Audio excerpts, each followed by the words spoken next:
안녕하세요. 저는 남양주 쪽에 거주하고 있는 30대 여성입니다. 벌써 추석 명절이 다가오니 선선한 바람이 괜시레 기분을 좋게 만드네요. 저는 다른 계절보다 가을을 참 좋아하는데요. 가을엔 제 생일도 있고 또 결혼 기념일도 있어서 사계절 중에 가장 좋아하는 계절이기도 해요. 오늘은 제가 가장 좋아하는 카페에 앉아 저의 사연을 문득 이야기하고 싶은 생각에 주저리 이야기를 써 내려갑니다. 저는 조금은 남들보다는 특이한 직업을 가졌는데요. 그래서 사실 결혼을 생각하기가 직업 때문에 어렵다는 생각도 많이 했었어요. 여기서 다 이야기하면 너무 특수한 직업이다 보니 남자친구들이랑 잘 연애를 하다가도 제 직업의 특수성을 알고 나면 오래가지 못했거든요. 그래서 아실 만한 분들도 있어 여기까지 간략하게 소개를 하겠습니다. 그래서 남자친구는 사실 포기하다시피 하고 살기도 했죠. 그러다 저희 가장 친한 친구가 청첩장을 준다고 연락을 했더라고요. 오랜만에 친구랑 둘이 만나 이런저런 이야기도 하고 있을 때쯤 친구 애랑이가 근처에서 자기도 군대 동기랑 술 마시고 있는데 합석해도 되냐고 물어오더군요. 저는 뭐 당연히 좋다고 했고 그렇게 넷의 만남은 처음에는 어색했지만 시간이 가면 갈수록 흥미진진해져 새벽 5시에 집에 갔다는 후문이 왁자지껄한 만남이 끝나고 며칠 뒤 친구에게서 연락이 왔어요. 야, 너 그때 만났던 우리 오빠 군대 동기 오빠 기억나? 아, 그때 그분? 기억나지. 재밌게 놀았잖아? 아니, 그분이 너 연락처 알려달라는데 어떡해? 어? 내 연락처를? 그래. 우리 오빠 이야기 들어보니까 진짜 괜찮은 사람이래. 한번 만나보기라도 해봐. 친구가 강력 추천을 하길래 그렇게 만난 우리의 인연은 결혼으로까지 이어지게 되었습니다. 결혼을 준비하면서 늘 배려하는 남자친구의 모습에 저는 너무나 고마웠고 제 직업이 특수한 걸 알면서도 묵묵히 기다려주는 마음에 항상 감사했죠. 주말에 쉬는 날이 많이 없는 터라 남자친구가 연차를 내고 평일에 결혼식을 준비하느라 조금 힘들었지만 나름 재미있게 결혼을 준비했던 것 같아요. 저희 집에서도 결혼 생각도 없어 보이던 막내가 결혼한다고 하니 경사가 났고요. 저희 언니랑 오빠는 둘 다 결혼을 했거든요. 벌써 친척들에게 전화를 돌리고 난리가 나신 거죠. 남자친구네 부모님도 너무나 좋아하셨다면서 시간을 맞춰 상견례 날짜를 맞춰봤어요. 두근두근 되는 상견례가 다가오고 저는 남자친구네 부모님께 남자친구는 저희 부모님께 드릴 선물까지 맞춘 후에 예약해둔 식당으로 갔죠. 저희 엄마 아빠가 먼저 오셔서 기다리고 계셨고 뒤이어 남자친구네 부모님이 들어오셨어요. 안녕하세요 어머님 아버님. 오시는데 불편하진 않으셨어요? 쌩긋 웃으며 인사를 건네니 어머님은 아니라면서 괜찮았다고 웃어 보이셨죠. 그렇게 두 가족이 착석을 하는 순간 갑자기 저희 엄마가 어머님을 보고 순미야, 너 순미 아니니? 라면서 반말을 하는 거예요. 처음엔 엄마가 왜 그러지? 했는데 알고 보니 저희 엄마와 어머님은 고등학교 동창이었더라고요. 이런 신기한 인연이 있나 싶어서 어머님도 저희 엄마 이름을 부르면서 어떻게 지냈냐고 막 좋아하시더라고요. 두 분이 고등학생 때 엄청 친하게 지냈던 친구였는데 결혼하고 나서 좀 연락하다가 서로 이사도 가고 해서 연락이 끊겼다고 해요. 그러다 오늘 처음 만나시게 된 거죠. 두 분은 뛰듯이 너무 기뻐하셨고 저랑 남자친구는 우리가 진짜 인연인가 보다 하고 너무나 좋아했어요. 엄청 긴장했던 자리가 저희 엄마와 어머님의 동창회로 바뀌고 재미있게 상견례를 마치고 집으로 돌아갔죠. 근데 남자친구가 상견례하고 며칠 이후에 저보고 물어보는 거예요. 저희 아빠가 크게 부동산 쪽으로 사업을 하시는데 언제부터 한 거냐고요. 그래서 아마 내가 한 중학교 때쯤 하신 것 같은데 나도 잘 기억이 나지 않는다. 왜 물어보냐 하니까 엄마가 궁금하길래 물어보았다. 라고 했죠. 그냥 궁금하셨나 보다 싶어서 그냥 넘기려는데 엄마도 저한테 시어머니에 관련돼서 몇 가지 물어보시더라고요. 어디 사는지, 지금은 뭐하고 사는지 등등이요. 그래서 시아버지는 개인 택시 하시고 시어머님은 동네 옷가게에서 일한다고 말씀드렸죠. 어머님은 집에 계시는데 심심하다고 이모님이 하시는 옷가게 나가서 가끔씩 일하는 것 같다고요. 그랬더니 엄마가 놀라면서 아, 그러니? 하고 후다닥 전화를 끊으시는 거예요. 처음엔 좀 의아했지만 그땐 저도 결혼 준비하느라 너무 바쁘고 그래서 넘어갔어요. 그렇게 결혼식을 하고 신혼여행까지 다녀와서 각자 부모님께 인사를 드리는데 어머님의 태도가 아주 미세하게 좀 달라진 것 같은 느낌이 들었어요. 원래는 집에 가도 저보고 늘 앉아있으라고만 하는데 계속 저를 부엌으로 부르시더라고요. 그러면서 이제 시댁 제사라든지 또 이런저런 이야기들을 해주시더라고요. 결혼했으니 그래서 그러시는구나 생각하고 말았어요. 근데 결혼하고 난 아버님 첫 생일에 저도 일을 하고 남편도 일을 해서 이번에 좋은 곳 모시고 가서 식사를 사드리고 싶다 말씀드리니 어머님은 첫 시아버지 생일에 누가 외식을 하냐면서 우리 며느리는 한참 배워야겠다고 그러시는 거예요. 저한테는 우리는 제사 같은 것도 그렇게 신경 안 쓰고 외식도 좋아하고 그러는 신세대 어머님이라고 해놓으시고 갑자기 저러니 좀 당황스럽잖아요. 그러면서 저에게 문자로 시아버지가 좋아하는 음식 목록과 선물까지 정해서 이렇게 준비해 오라고 하시는 거예요. 저도 맞벌이 하기도 하고 제 직업도 알면서 저러시니 조금은 서운했어요. 근데 첫 시아버지 생신이어서 더 챙겨드렸으면 하는구나 마음 먹고 전날에 야간 근무까지 하고 난 후에 집에 오자마자 후다닥 장을 봐서 음식을 만들었어요. 음식도 만들고 말씀하신 선물도 사고 해서 시아버지 생일 당일에 시댁으로 넘어갔어요. 저희끼리만 조촐하게 하던 시아버지 생일은 거의 뭐 큰 잔치처럼 되어서 친척들까지 다 와 계신 거예요. 그리고 저보고 앉지도 못하게 하고 부엌으로 가서 이때다 싶어서 이거 해라 저거 해라 시전을 하는데 거기 저 말고 다른 며느리들도 있는데 같이 하려고 해도 우리 집에 온 손님이니까 하지 말래요. 우리 며느리가 다 자기가 한다고 했다면서요. 전 그런 말들도 안 했는데 참. 그러고 나서 싸온 음식 다 풀어 차리고 고기 굽고 너무 힘들더라고요. 제가 조금이라도 힘들어하는 기색이 보이면 어머님은 우리 집이니 제가 다 하는 게 맞다면서 부엌에 정말 아무도 들어오게를 못하게 하는 거예요. 남편이 들어와 좀 도와주려고 하니 어디 남자가 부엌에 들어오냐고 그럼 안 된다면서 자기가 하겠다고 들어오고 핸드폰만 보다 다시 거실로 나가세요. 저는 시댁 도착하자마자 앉지도 못하고 2시간 내내 부엌 일을 하고 있는데 어머님이 차려져 있는 제 음식을 먹어보더니 저보고 이래서는 못 먹겠다 이러시면서 갑자기 싱크대 안쪽에 휙 하고 던지는 거예요. 그러더니 새로 내오라고 저보고 아버님이 깻잎전 좋아하니까 지금 시장 가서 좀 해놓고 가라고요. 그래서 제가 어머님께 어머님 저 내일 할 회사 일도 많고 해서 제가 다음에 해와도 되냐고 물어보니 갑자기 저한테 버럭 화를 내더니 너는 얘가 왜 이렇게 싸가지가 없냐. 시어머니 말에 그렇게 바닥바닥 대들고 싶냐. 지금 여기 너보다 아랫사람들이 누가 있냐면서 잔말 말고 이따 하고 가라고 하고 휙 나가더라고요. 남편은 자기 친척들이랑 TV 보면서 웃고 있고 저 혼자 머리도 산발한 채로 음식 차리고 치우고 시장까지 봐서 깻잎전을 만드는데 저는 막 눈물이 나올라 하더라고요. 눈물을 꾹 참고 제가 열심히 만든 음식들을 모두 다 쏟아버리는 어머님 때문에 설거지를 하면서도 전을 만들면서도 눈물이 멈추지가 않았어요. 그렇게 첫 시아버지 생신이 지나고 어머님은 그 뒤로도 계속 저에게 이제는 대놓고 시집살이를 시키는 거예요. 남편이 있을 땐 예전에 어머님처럼 하지만 저랑 있을 때는 저보고 너가 살이 찐 거니? 아니 관리 좀 해야겠다. 우리 아들은 날씬한 여자 좋아하는데 이런 식의 말들을 농담이라고 자꾸만 건네는데 처음에는 그냥 장난인가 보다 넘겼던 말들도 어느 순간은 저에게 너무 확 다가왔어요. 한 달이 지나고 2달이 지나고 어머님의 시집살이는 지금보다 더 심해졌고 밤낮으로 안부 전화하라고 하시고 김치가 아직 많이 남은데도 여러 가지 종류의 김치를 담자고 일 끝난 저에게 건너오라고 하시고 저보고 네가 하는 일이 남들한테 말하기가 어렵다면서 퇴사하는 게 어떻겠냐고 하시고 너희 둘 애가 안 생기는데 네가 너무 어릴 때 문란했던 거 아니냐면서 저를 정말 많이 괴롭히셨어요. 그냥 1차원적의 수준의 시집살이가 아니라 거의 그 급을 넘어서 갖은 이유들로 저를 괴롭히더라고요. 그 심해진 날들 속에 저는 언젠가부터인가 남편이 이야기하는 시의 시자만 나와도 소스라치게 싫고 힘들더라고요.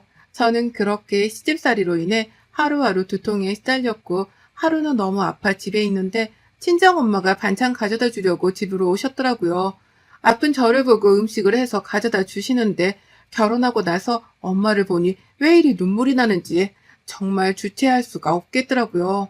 엄마가 무슨 일이 있냐면서 박서방이랑 싸웠냐면서 물어보는데도 그냥 하염없이 울기만 했어요. 지금까지 시어머니 이야기를 안 했거든요. 근데 그날은 정말 엄마에게는 힘든 걸 꼭 말하고 싶어 엉엉 울며 결혼 전에는 어머님이 나한테 딸처럼 대해주시고 너무 잘해주셨는데 결혼하고 나니 180도 바뀌셔서 자꾸만 나를 힘들게 해서 너무 힘들다. 매일같이 전화해서 잔소리부터 시작하는데 정말 귀에 딱지가 앉을 것 같다. 시댁도 일주일에 2번 오라고 하고 매일 시아버지에게 안부 전화부터 시작해 시고모들한테도 생일에 기프트콘 보내드리고 전화도 드려라. 근데 박서방 안 시키고 꼭 나를 시킨다 등등의 이야기를 전부 다 털어놓았죠. 엄마가 갑자기 듣더니 결혼 전엔 안 그랬는데 후에 그런 거야? 이러면서 아무래도 너네 시어머니랑 얘기 좀 해야겠다고 하시는 거예요. 그래서 아니라고 그러다 괜히 나만 친정에 잃은 거밖에 더 되겠냐? 말하지 말라고 막 그랬죠. 그렇게 엄마한테 털어놓고 나니 좀 마음이 편안해졌어요.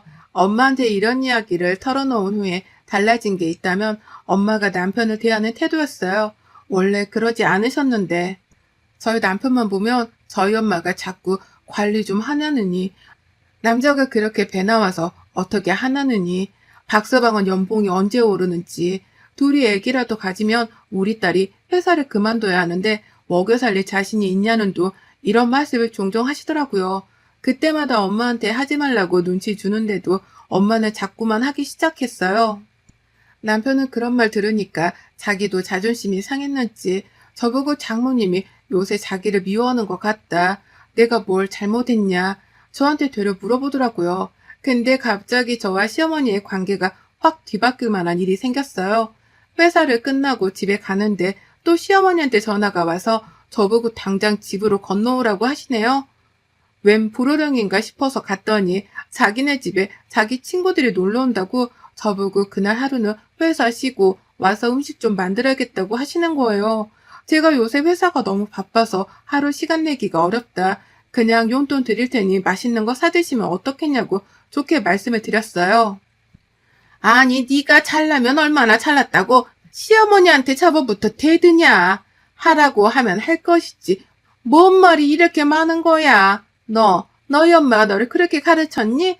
어른들한테 대들라고 시댁 무서운 줄도 모르고 네가 시댁을 얼마나 우습게 봤으면 지금 이렇게 말을 하냐? 삿대질로 막 뭐라고 계속 하는데 아무 대꾸도 안 하고 바로 엄마한테 전화를 걸었어요.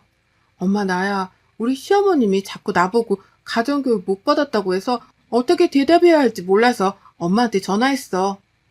딱 이 말만 하니까 시어머니는 그제서야 정신을 차리셨는지 아 그 말은 이라면서 말을 흐리시고 엄마는 곧바로 시댁으로 오신다고 기다리라 하셨어요. 얼마 안 돼 도착해 엄마가 갑자기 시어머니 이름을 부르면서 아직도 그러고 사냐고 그러시는 거예요. 그러면서 옆에 있던 생수통에 물을 뿌리면서 너는 남 괴롭히는 버릇 아직도 자식을 낳아도 그렇게 사냐면서 그러니까 네 인생이 이러는 거야. 이러고 막 뭐라고 하시더라고요. 이때서야 밝혀진 사실 시어머니와 저희 엄마가 예전에 동창이었는데 그때는 시어머니네가 엄청 잘 사는 집의 딸이고 저희 엄마는 그에 비해서는 너무 못 살았던 상황이었대요. 근데 시어머니가 자기가 잘 사니 맨날 친구들도 무시하고 자기보다 아래라고 생각하면 엄청 괴롭혔다고 해요.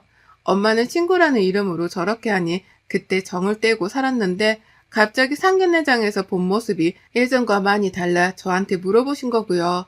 시어머니네는 갑자기 초월떡망에 부잣집 딸이 가장이 되고 저희 엄마는 할아버지가 가지고 있던 땅이 재개발에 들어가 지금 이렇게 살 수 있었다고 해요.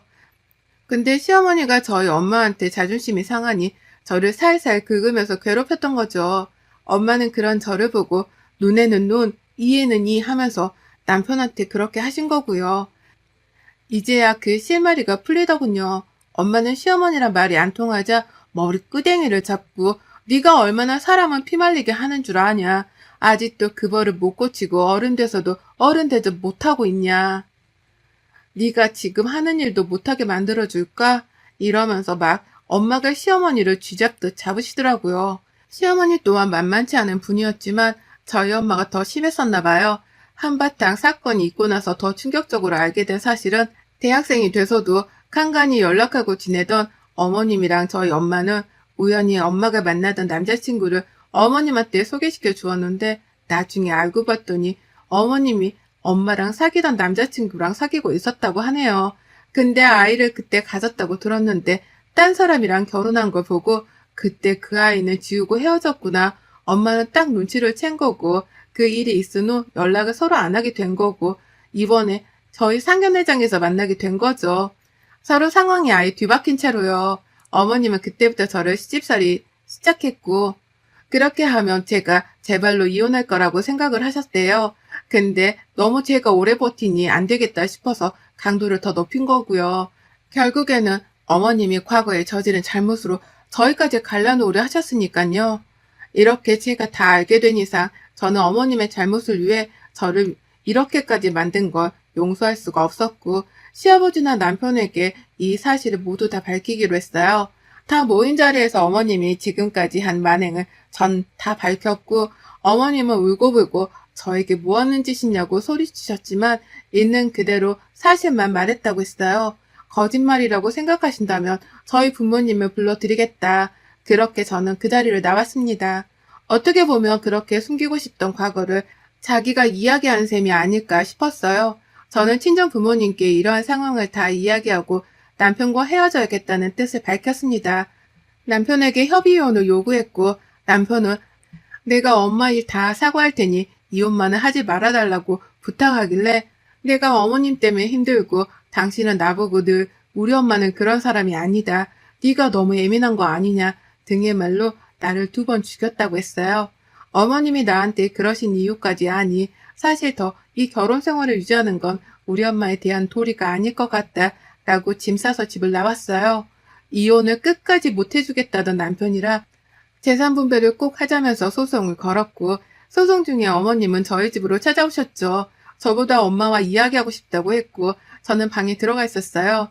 어머님은 저희 엄마에게 그동안 살아오면서 있었던 일들에 대한 진심 어린 사과를 하셨고 자기가 지금까지 지켜온 과거의 거짓말이 너로 인해 너의 딸로 인해 탄로날까봐 걱정이 돼 나도 모르게 나쁜 마음을 먹었다. 오랜만에 만난 동창이 나와 바뀌어있는 모습을 보니 배도 아프고 이래저래 자기가 나쁜 마음을 먹었다며 싹싹 제발 용서해달라 하시더라고요.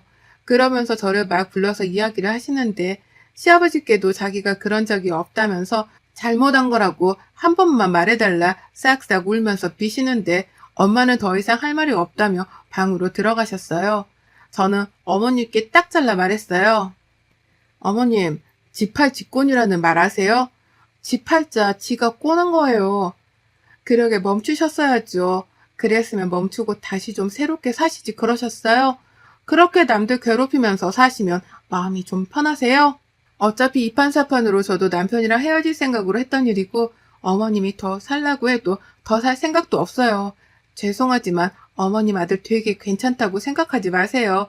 제 친구들 남편에 비하면 남편은 정말 아무것도 아니에요. 그냥 일반 회사의 과장이나 달고 있지. 제가 어머님 아들보다 2배는 연봉을 더 받아요. 근데 남편 자존심 상할까봐 지켜준 것 뿐이죠. 남편도 알아요. 자기가 못났다는 거요. 그러니까 이제 그만하시고 자기 아들 걱정이나 좀 하시면서 사세요, 제발. 어머님 아들 매일 회사에서 진급 밀리는 건 아세요? 어머님 아들이 딱 그 수준이에요. 어머님도 마찬가지고요. 근데 제가 착했기 때문에 그동안 시댁이라는 이유로 참아드린 것 뿐이죠. 저를 막 간곡하게 잡는 어머님의 손을 뿌리치고 또다시 찾아온 그땐 시아버지한테 전화할 거라고요. 그리곤 저는 친정으로 갔어요. 이런 상황이라 더 이상 결혼 생활을 이어가는 것이 어렵다고 판단했고 엄마 아빠한테 큰 죄를 지었지만 헤어지고 혼자만의 삶으로 다시 돌아가고 싶다고요. 엄마 아빠는 네가 행복한 일만 생각하면서 살라고 하셨고 그렇게 몇 달간의 이혼 소송이 계속됐어요. 소송까지 한 이유는 남편이란 놈이 제가 사온 집도 반반 해야 한다면서 소송을 걸었거든요. 집도 시댁에서 보태주기 어려워 저희 집에서 사주신 집에 들어갔는데 반은 제 거라면서 그러니 돈이라도 가지고 싶어서 저랬겠죠 뭐. 사람이란 게 참. 이혼 소송 결과 집에 대한 이야기는 혼인 기간이 너무 짧아 해당이 안 된다고 했고 오히려 저에게 위자료를 지급하라는 판결이 내려졌습니다. 그렇게 다시 저는 혼자 있는 삶으로 돌아갔고 지금 생각해보면 저에게 결혼은 사치가 아니었나 싶기도 합니다. 또 어머님의 죄를 꼭 가족들에게 알렸어야 했나. 생각이 가끔 들기도 해요. 하지만 알린 건 제가 얼마나 많은 고통 속에서 살아왔는지를 알리고 싶었어요. 그게 이루어지기도 했고요. 어머님은 시아버지랑 지금 이혼을 접수해 기다리고 있는 중이라고 하시더군요. 아버님이 어머님을 용서하지 못한 것 같아요.